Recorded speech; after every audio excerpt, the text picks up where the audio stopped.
welcome to another episode of The Nonsense Review. I'm your host, as always, Devon, and joining me equally as always is Rick. Hello, everybody. Now, if you're new to the podcast and you don't really know what the deal is, before we get to the actual meat of our reaction, we like to sort of discuss our weeks, what we've done on a personal level. Sometimes something's happened in the world that we simply cannot ignore, and we wish to talk about that as well. So, to that end, Rick, how's your week been, buddy? Deltarune Part 2 is available as of time of recording today, and it's something that wasn't given a lot of lead-up time to us knowing that it was coming out, because I think I pretty much read an article on it yesterday. It's one of those things where it's kind of par for the course for Toby Fox. Yeah. When he released Deltarune Part 1, he just dropped a survey program online, and that's literally the program for Deltarune Part 1. Do you remember he fucked it up as well? He had to release a tweet afterwards saying, hey, if you're uninstalling this game, don't. It uninstalls your fucking insert file here that breaks your computer. Oh boy, Yeah, he also did a thing where he specifically asked people to keep quiet about it for 24 hours once they started enjoying it, and yeah, some people still couldn't, and he says, okay, I asked you to, but I get it, because I've been wanting to talk about this for like a year and a half.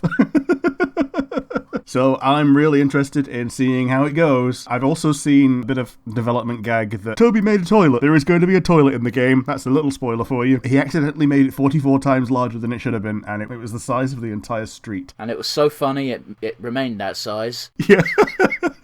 Hopefully we'll do a retrospective on the Undertale Deltarune stuff one day, but someone has to play it first. Yep. I'm one of those really irritating people that I consume Undertale and Deltarune via other people and other people's lenses. I have done everything about those games apart from play them. I've got the OSTs, I've got everything. So add this to the list of things I'm bugging them about alongside Helltaker. Yeah. Well, the next thing you're bugging me about is something we're doing today, but we'll get to that in due course. So the other thing that's happened to me during the week is I've started a new... Don't say podcast.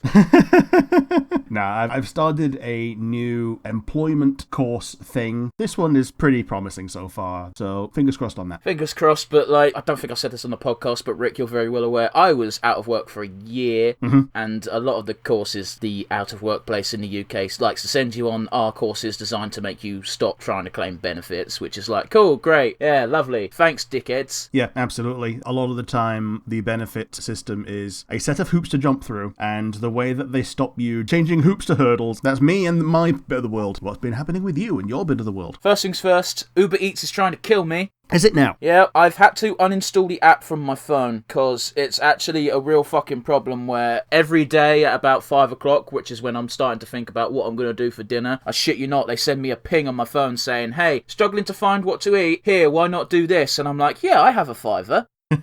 Trouble is, if I had a $5, I wouldn't be able to get Five Guys with it. I wouldn't buy I don't like Five Guys. I know you and the others swear by it. I don't think it's that good. Fair. It's one of those, for a well done burger done well, I think it's one of the better ones, but I don't think it's twice as good as Burger King. Listen, I don't like tooting my own horn, but I can cook a pretty fucking decent burger. It's one of the few things I pride myself with. If I can cook a better burger than your restaurant, I might, well, I say restaurant, fast food place, I'm probably going to debate whether or not I should bother going to you. Moving on, I finished Monsters at Work. Okay. That series is decent. Sure. I've watched episode 2 with my folks. It's a good series so far. I've only watched 2 episodes, but it seems good so far. We obviously done one on the show, but yeah. Yeah, I feel like that series is one of those where the longer it goes on, the better it is. It was never poor, but it didn't seem that interesting to start, and as the ball got rolling, it just escalated to a better and better series. And it ended on a high note, which is always a good thing. Yeah, it is, because a lot of these straight-to-streaming things end up a Netflix cliffhanger, just to say that, yeah, we know we're going to get a season 2, and if we don't, we're going to make it so that the fans are the ones that are disappointed. Let's move on to the wide world, shall we? Yeah, sure. Do you want to talk about whiny fanboys? I mean, we can do. 2 stories this week. Well, I say stories. Things that have come to my attention this week. First of all, She-Hulk. Okay.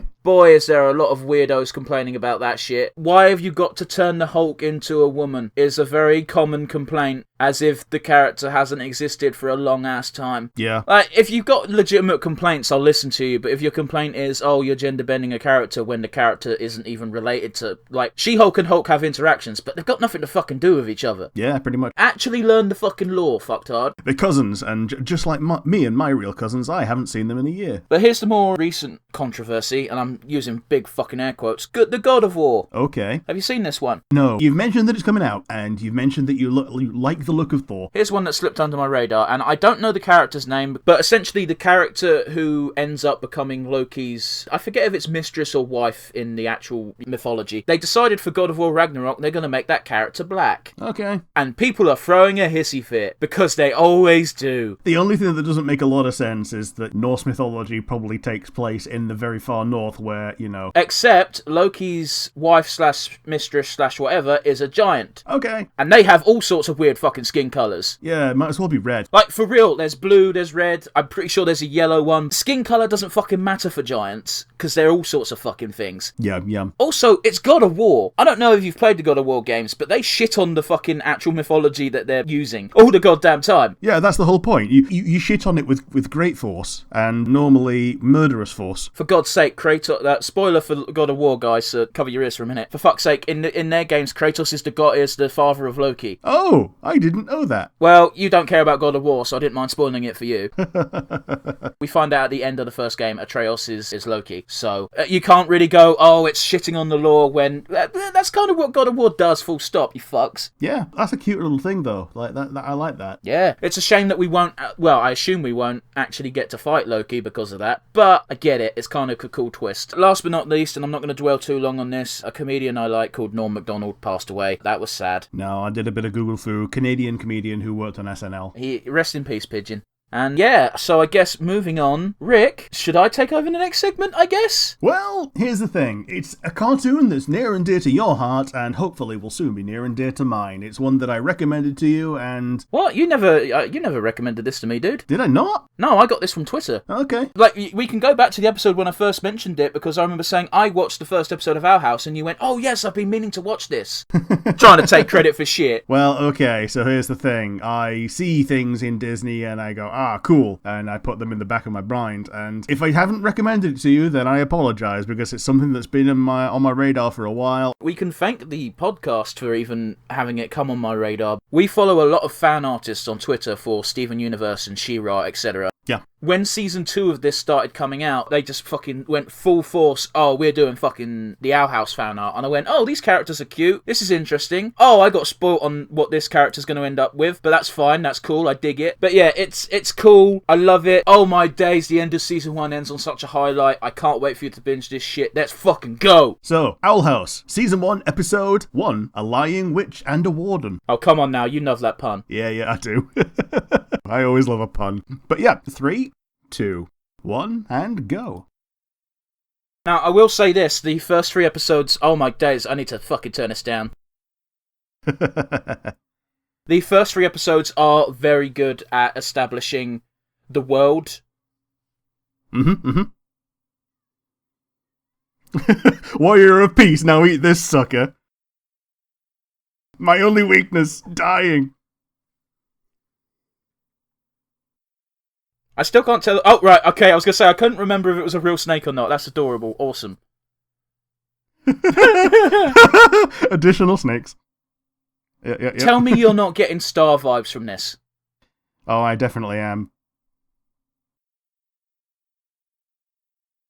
Oh, that's another thing to point out, which again got drilled into me by Twitter. I think this is the first cartoon in a while that doesn't have a Caucasian protagonist. Okay. From Disney, at least. I guess the caveat is from Disney, but for me it's just in what I've been watching in general. Sure. I couldn't name the last thing I watched which didn't have a fucking white dude as the main character. I guess She-Ra, technically, because that was a white woman, but, you know. Anything with a female main character gets a pass on maybe not being a white dude. Well, it's not quite Static Shock then, because technically My Little Pony, I guess. Oh, yeah. You got a purple lass and a rainbow lass and a white lass with a purple head. I also really appreciate the message that is a subtext in every single episode, and that is, be yourself, freedom rules, fuck the system. Yeah.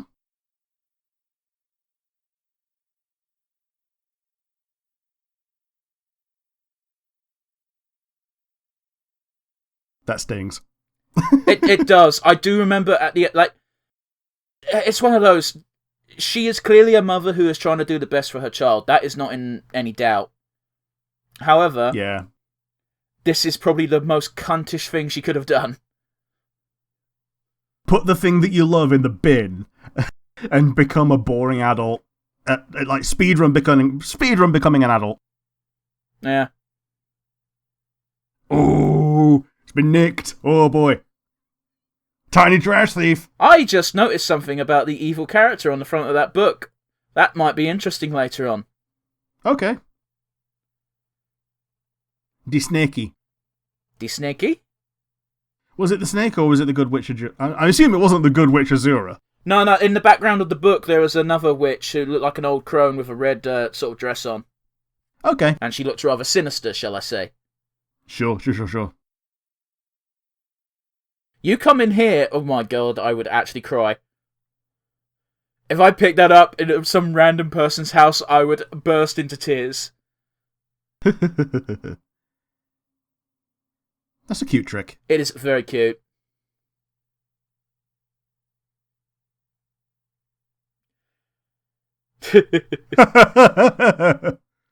Now, I'm not gonna lie, as the series goes on and progresses, my crush on Ida grows. She is just the right side of crazy old lady. Yeah. She looks like the kind of OC my ex would make. Okay. Look at this weird world. I'm kind of here for it. Fuck that thing! Oh, yeah. Is this going to have a really deep man voice? I think so.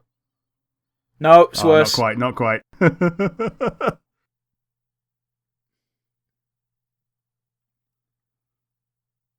That's fucked up.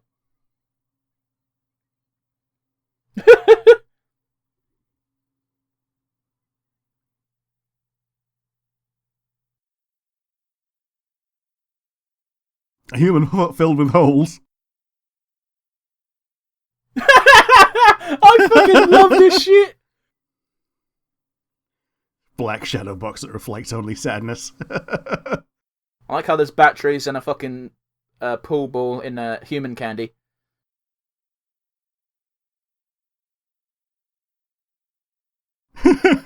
Just the invention of 80s TV.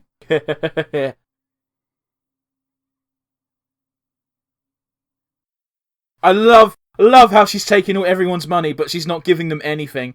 Oh, yeah.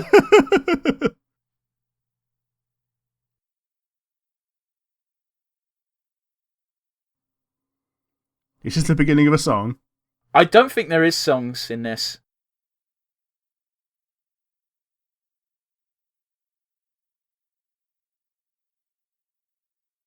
You remember the other day when we did Star and I said that the main evil dude looks exactly like King? Yeah. When King shows up, you'll be like, oh, that looks like blah, blah, blah. Okay, yeah.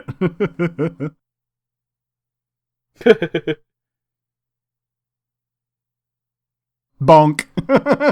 Now, you can just imagine this being set in a modern day setting. Instead of her being a witch, she just pulls out a shotgun and blasts him. Yep.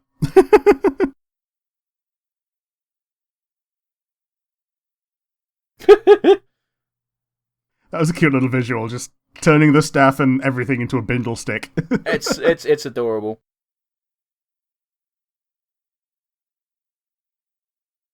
Look, just be thankful she doesn't want to kill you, innit? Yeah, because she's basically just shown that she very definitely can very easily. Do you like that someone's selling blessed rocks while someone else is selling cursed paintings? Cursed paintings, yeah.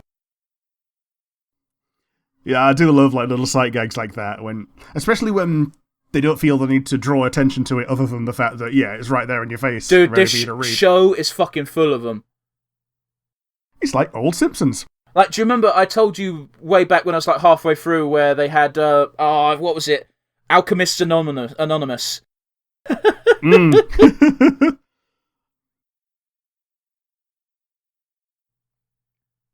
I love the idea of giraffes being too weird, so they had to banish them from this magical world.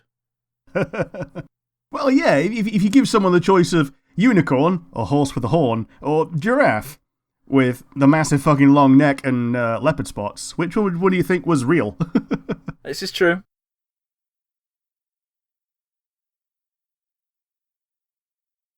I don't like its human nose.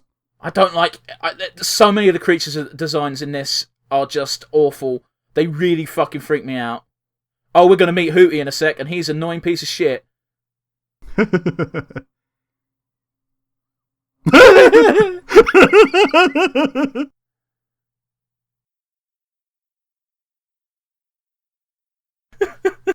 The first time I met, we are introduced to Hootie, I was like, oh, Hootie's adorable, Hootie's funny. Episode 3, I wanted to cave a skull in.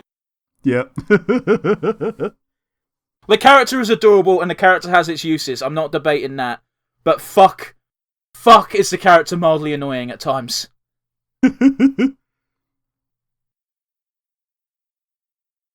Here's something that I learnt the other day, which blew my mind a little bit. How old do you think Ida is?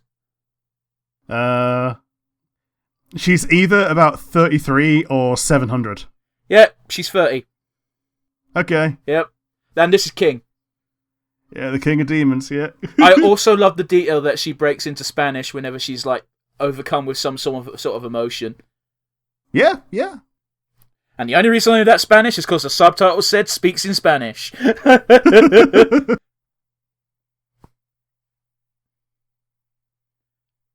King is very cute. I would love to give him a cuddle. Yeah. Is he just a cat with a skull on, though? They're explaining right now.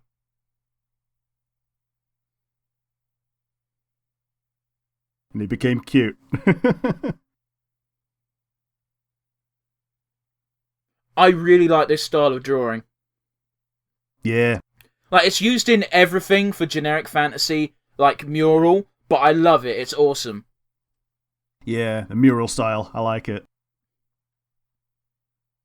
She's right, though.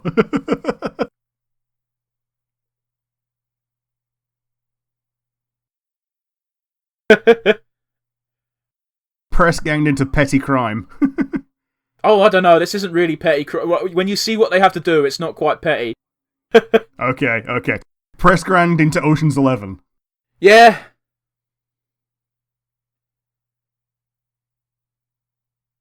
That is a big reward.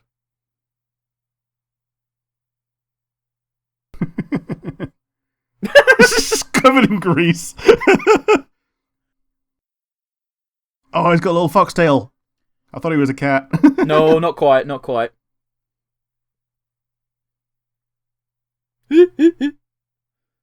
Oh, that's cute. That is very cute.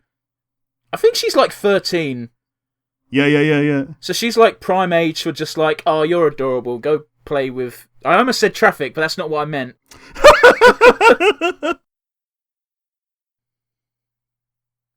Go play with the dollies. Yeah, something like that. Except I wouldn't be quite so condescending about it.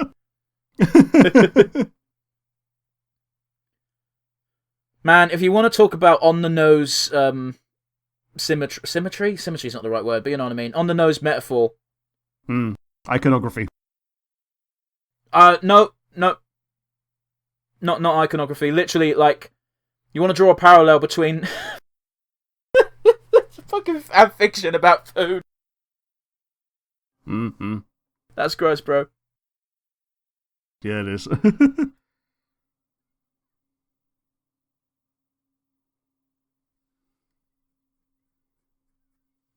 Technically accurate. Yep. But yeah, it's meant to be like a parallel between literally in her own world, she was being sent off to camp to become a boring adult because she was too expressive. And what's happening in this world? Everyone who has any sense of self, boom, locked up in prison. Also, that weird food fanfic writer has got a very adorable design. Yeah.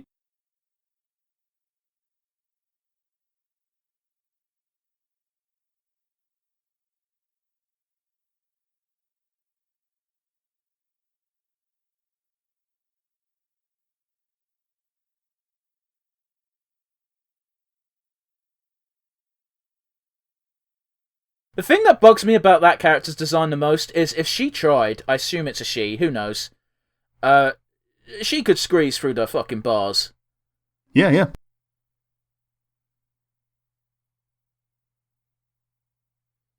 Boy, is it on the nose. It's probably... Literally on the nose. Yeah. But yeah, if there's one complaint I have about the show, it doesn't really do subtle, which I don't mind. I like being hit in the face with a hammer about certain messages. Your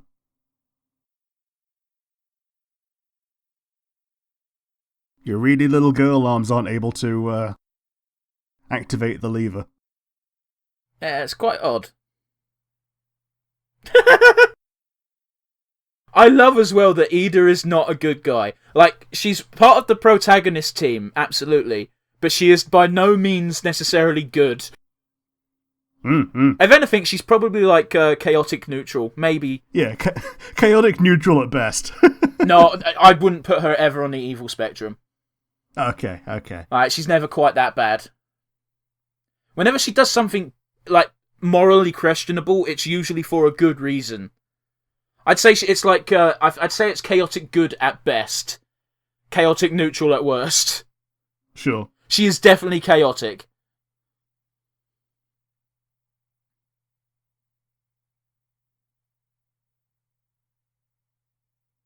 It's just like a super chaos barrier that only lets normal things through. Which is weird, because actually humans are super abnormal in this world. Yeah. Oh, this gag is great.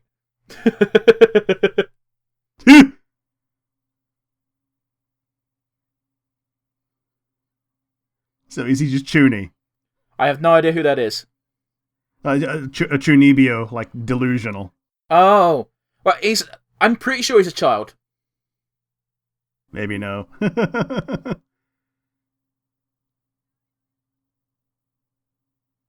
Boy, is this sad. Oh, that's a cute message, though. It's very cute, but it's still kind of sad. If you get me. I love characters blushing. Yeah. Well now, hello.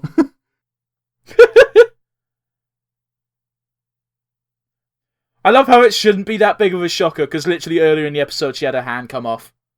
Yeah. And you even saw the bone and everything. Dude, this guy's jacked.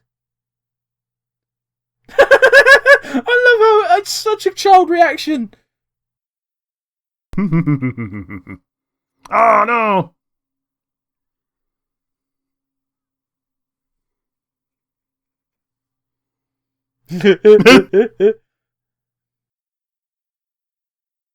Subtitles kind of spoiled that gag, but you know. I love how his subordinates are like, yeah, we're rooting for you, buddy. Although this is definitely over the line for stalkering.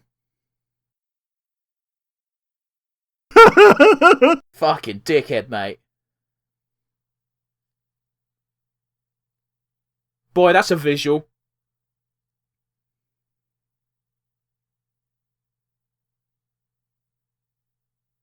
Oh boy. Yeah, that's kind of a fucking weirdly sinister undertone.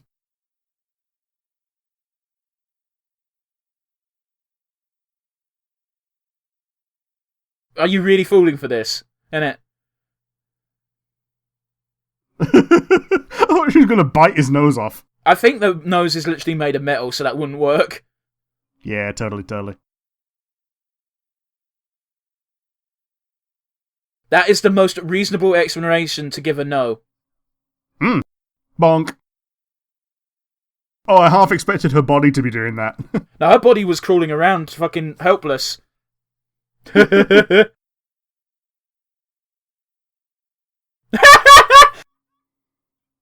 I don't like Harry Potter, but I like subtle digs at it.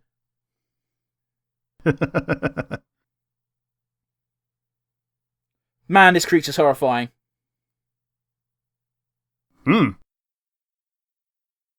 Haha, get it? Sweet.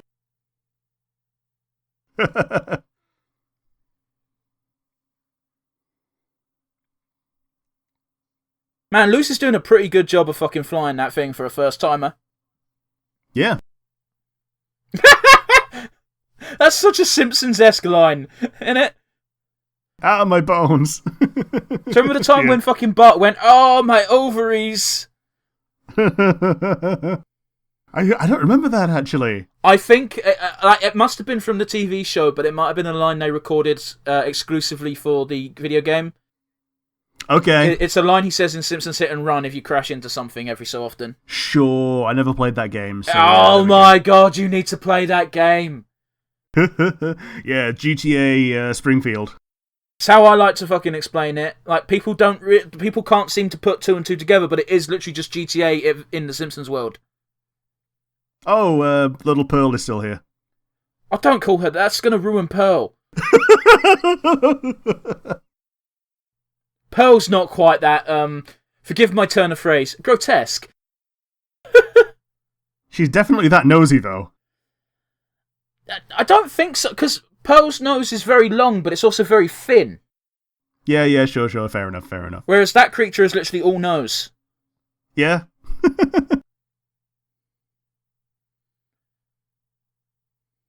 Aww.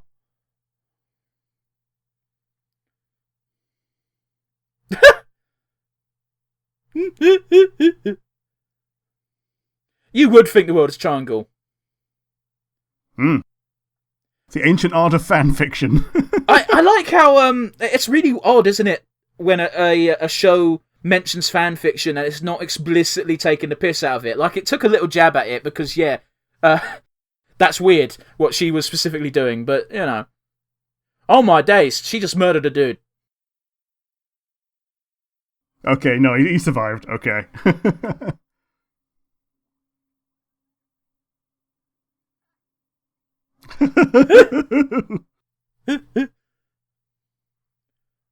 You say that before any more monsters fall in love with you, but you know, you've got the viewers as well to worry about. Oh, dude, I like Ida a lot. I'll put it that way. She's made a good first impression. Like, for real, she is the right brand of crazy. Aww.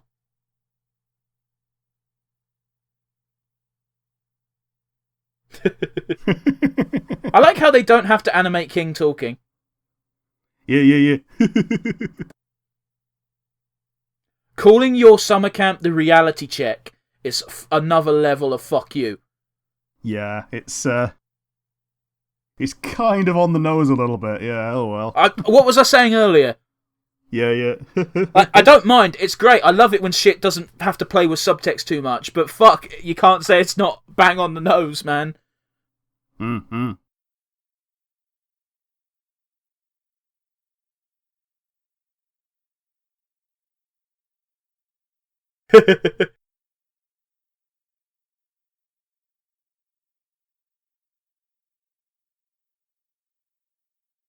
"19 episodes say otherwise."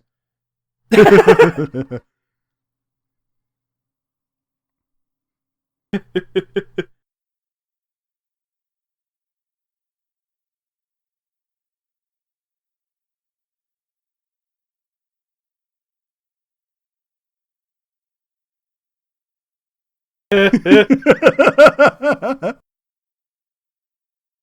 was very adorable, man.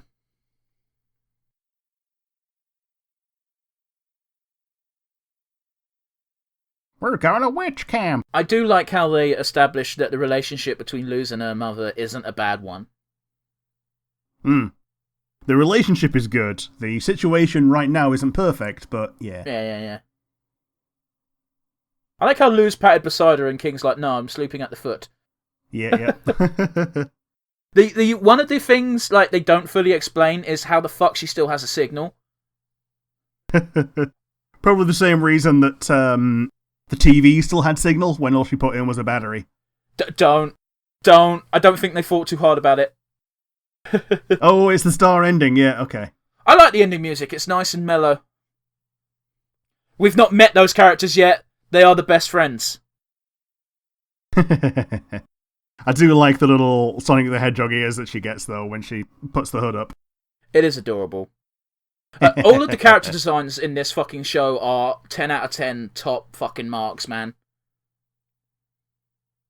In my opinion. And yeah, now we're on to the credits in alternative languages. We are the Swedish. That's not a Swedish accent, but fuck it. Yeah, very. Oh, it's. I get it. I understand why, but fuck, is it weird seeing a bunch of credits without any sound on? Yeah. Because obviously they're the credits that were animated are the ones that you get to see, and those are the ones that we watched. But the ones that are not, oh no. That is a great name for your company, by the way. I don't know what language it was, but the company name was the Dubbing Brothers. Yeah, that's a fucking top one. Yeah, pretty good. But yeah, what did you think for your first impressions for the very first episode of The Owl House? It was a good one, and I'm glad that I waited to do it with you, because it's one of those where not only did I enjoy it, I also enjoyed having the first taste alongside a friend. Oh, isn't that lovely? So now I know how you feel 9 times out of 10. Dude, yeah, except 9 times out of 10, I fucking hate the thing you're showing me. Yeah. I don't like Sonic the Hedgehog that much, guys.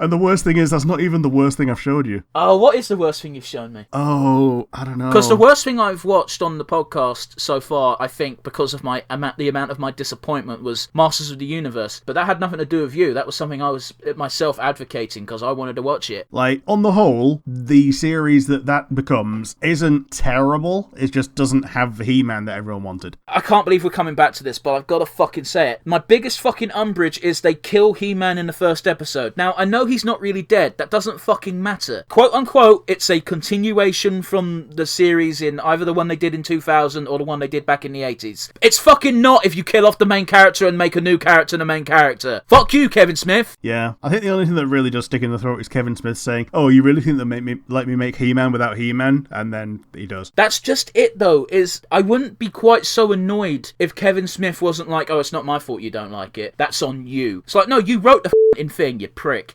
I can't think of a series in recent memory that has had me so annoyed, and it's mostly because of the fucking prick behind its fault. I think the last time I was this mad was Game of fucking Thrones.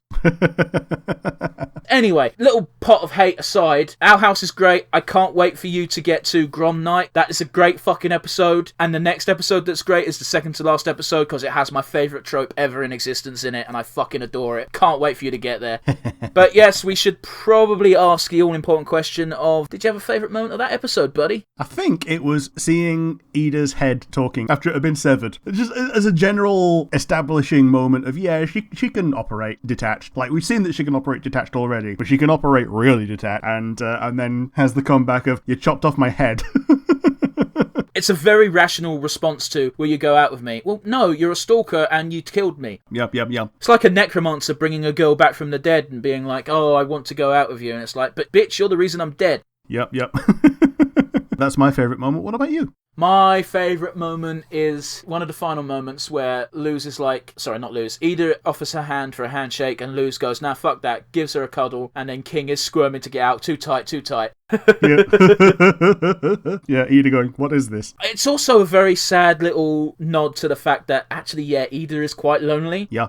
Like, she doesn't act like it, and it doesn't actually affect her that much, but when you look at it from an outside perspective, it's like, you've not had a hug in so long, you don't know what a hug is. Like, what the fuck? Man, the darker side of that is she has ex-boyfriends and has never had a hug. Do you have an MVP? It's gotta be Ida. She's the lens through which we see the weirdness of this world. Like you say, she tempers it in a way that is weird, but on the right side of weird, and I think she moves the plot along fantastically. Yeah, that's fair, although, like, you'll very quickly find out that Ida is weird, even by this weird world standard. Yeah.